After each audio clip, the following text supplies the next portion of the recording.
আসসালামু আলাইকুম। আজ আমি আপনাদের সামনে উপস্থিত হয়েছি একটি গুরুত্বপূর্ণ টপিকস নিয়ে। আমাদের আজকের টপিক্সের বিষয়বস্তু হচ্ছে নমিনি। আমি Sheikh Zubair Hossain, the legal solution YouTube চ্যানেলের পক্ষ থেকে আপনাদের সবাইকে শুভেচ্ছা ও অভিনন্দন। নমিনি কি? নমিনি হলো সেই ব্যক্তি যিনি মূল মালিকের অবর্তমানে ওই অ্যাকাউন্টটি দেখাশোনা করেন, অর্থাৎ তত্ত্বাবধান করেন। আমরা তাকে বলতে পারি the caretaker of the account in the absence of the original account holder. এরপর সে নমিনি কি? মালিক। নমিনির কাজ কি? নমিনি প্রকৃতপক্ষে মালিক নয়। আমাদের মধ্যে একটি বিভ্রান্তি রয়েছে। আমরা মনে করি নমিনি হলো মালিক, কিন্তু নমিনি মালিক নয়। তিনি হলেন মালিকের অবর্তমানে অ্যাকাউন্টটি দেখাশোনা করার দায়িত্বপ্রাপ্ত ব্যক্তি।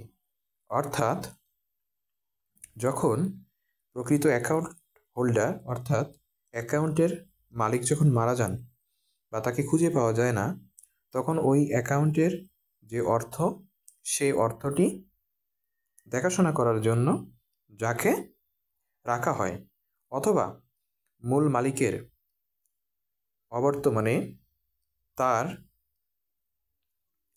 অনুমতি নিয়ে টাকা উত্তোলনকারী ব্যক্তিকেও কিন্তু নমিনি বলা যায়। এখন আসি, নমিনি কি কাজ করে? প্রকৃতপক্ষে নমিনি কাজ করে হলো, নমিনি ব্যাংক অ্যাকাউন্টের যে টাকা থাকে সেই টাকাগুলো উত্তোলন করে প্রত্যেকের মাঝে এই টাকা সঠিকভাবে বন্টন করে দেয়। যেমন ধরেন যে মিস্টার রহিম একটি ব্যাংক অ্যাকাউন্ট করেছে এবি ব্যাংকে এবং নমিনি হিসেবে রেখেছে তার স্ত্রী রহিমাকে।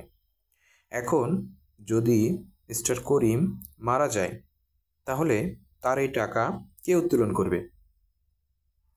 এই টাকা উত্তোলন করবে রহিমা, এবং সাকসেশন সার্টিফিকেট অনুযায়ী যে ধর্মের সেই ধর্মের আইন অনুযায়ী এই টাকাগুলো বন্টন করে দিবে প্রত্যেক ওয়ারিশের মধ্যে।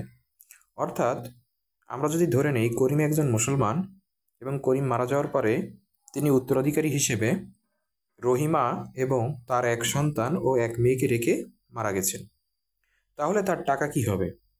তাহলে তার টাকা যদি 10,000 টাকা থাকে, তাহলে এই 10,000 টাকার মধ্য থেকে রহিমা, যেহেতু তার সন্তান রয়েছে, তাই সে পাবে 10,000 টাকার 1/8 অংশ।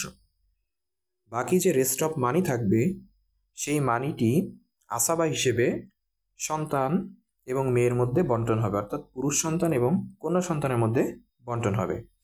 সেক্ষেত্রে পুরুষ সন্তান মেয়ে সন্তানের দ্বিগুণ পাবে, অর্থাৎ 2:1 সম্পত্তি বা টাকাটি বন্টন হয়ে যাবে। এখন আমাদের মাঝে যে বিভ্রান্তিটি রয়েছে সেটি হলো যে আমরা মনে করি নমিনি হলো মালিক, অর্থাৎ একটি পরিবারের মধ্যে সবথেকে বড় পারিবারিক সহিংসতা কিন্তু সৃষ্টি হয় এই ভুল ধারণাটি থেকে।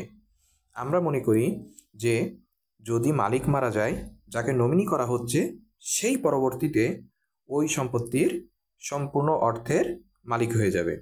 যার কারণে যখন সন্তান মাকে বা তার বাবাকে নমিনি হিসেবে রাখতে চায়, তখন কিন্তু স্ত্রী অপোজ দেয় যে না, তুমি আমাকে নমিনি করো, আমাকে যদি নমিনি না করো তাহলে আমার সন্তানেরা পথে বসে যাবে।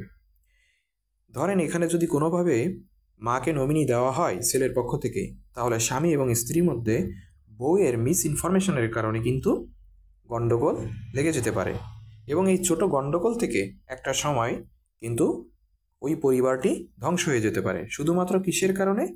একটি ভুল ইনফরমেশনের কারণে। আবার অনেক সময় বউকে যদি নমিনি করা হয়, তাহলে মা মনে করে যে বউকে আমার সন্তান সকল টাকা দিয়ে গেল। প্রকৃতপক্ষে সম্পূর্ণ ভুল ধারণা। নমিনি কোনো মালিক নয়, অর্থাৎ যদি অ্যাকাউন্ট হোল্ডার মারা যান তাহলে ওই টাকাটি উত্তোলন করে সকলের মধ্যে সঠিকভাবে বন্টন করে দেওয়াটাই হচ্ছে নমিনির কাজ। অর্থাৎ উত্তরাধিকার আইন অনুযায়ী যে যার অংশ সেই অংশটি পেয়ে যাবে। আর এইটি নিশ্চয়তা দিবে কে?